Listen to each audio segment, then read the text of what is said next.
नमस्कार विद्यार्थी मित्रांनो, स्टडी फ्लो अपडेट्स या आपल्या यूट्यूब चॅनलवर तुम्हा पुन्हा सर्वांचं एकदा स्वागत आहे.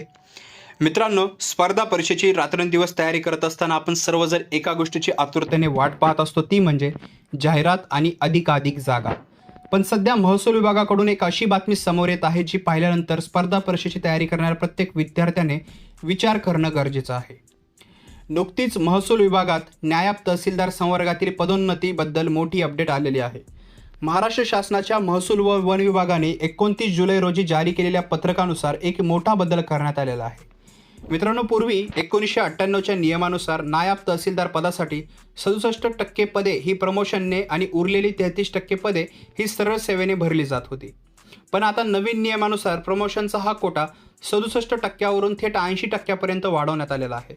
म्हणजेच आता 80% पदे ही प्रमोशनने भरली जाणार आणि 20% पदे ही सरळ सेवेच्या वाट्याला आहेत.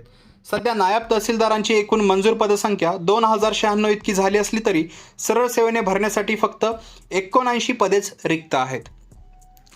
आता इथेच खरा प्रश्न निर्माण होतो. नायब तहसीलदार हे पद S15 श्रेणीत येतं, तर सहाय्यक कक्ष अधिकारी म्हणजेच ASचं हे पद S16 या श्रेणीत येतं. मित्रांनो, उपजिल्हाधिकारी तहसीलदारांना आता नायब तहसीलदार यांसारख्या पदांवर जसं प्रमोशनचा टक्का वाढवला आहे, तसं जर MPSC कंबाईनच्या जागा पण प्रमोशनद्वारे जास्त भरल्या गेल्या तर आपल्यासारख्या रात्रंदिवस अभ्यास करणाऱ्या विद्यार्थ्यांच्या हाती काय लागणार. याचं एक ताजं आणि जिवंत उदाहरण म्हणजे जेव्हापासून ASO हे पद S16 श्रेणीत गेलेलं आहे तेव्हापासून 2025 आणि 26 या वर्षांमध्ये 5 पेक्षा जास्त जागा आलेल्या नाहीत. ही खरंच खूप चिंतेची बाब आहे.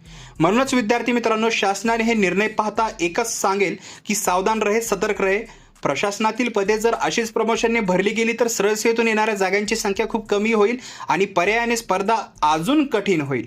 त्यामुळे गाफील राहू नका. तुमचा अभ्यास अधिक गतीने आणि अचूक रणनीतीने पुढे चालू ठेवा. शासनाच्या निर्णयाबद्दल आणि वाढत्या प्रमोशन कोट्याबद्दल तुम्हाला काय वाटतं, तुम्ही मला तुमचं मत खाली कॉमेंट बॉक्समध्ये नक्कीच सांगा. आजच्या व्हिडिओमध्ये एवढंच. ही माहिती तुम्हाला महत्त्वाची वाटली असेल ते व्हिडिओला नक्कीच लाईक करा. अभ्यासू आपले मित्र जे असतील त्यांच्यासोबत हा व्हिडिओ नक्की शेअर करा आणि अशाच योग्य मार्गदर्शनासाठी आपल्या चॅनलला सबस्क्राईब करा विसरू नका. बाकी डिस्क्रिप्शनमध्ये व्हॉट्सअप, टेलिग्राम ग्रुप लिंक आहे, तिथे मी आर्टिकल शेअर करत असतो, तो जॉईन करा आणि आपल्या चॅनलला सबस्क्राईब करून बेल आयकॉनवर प्रेस करा विसरू नका. बाकी या व्हिडिओमध्ये एवढंच. मी मिळतो तुम्हाला पुढच्या व्हिडिओमध्ये. तर मित्रांनो, हा व्हिडिओ पाहिल्याबद्दल धन्यवाद.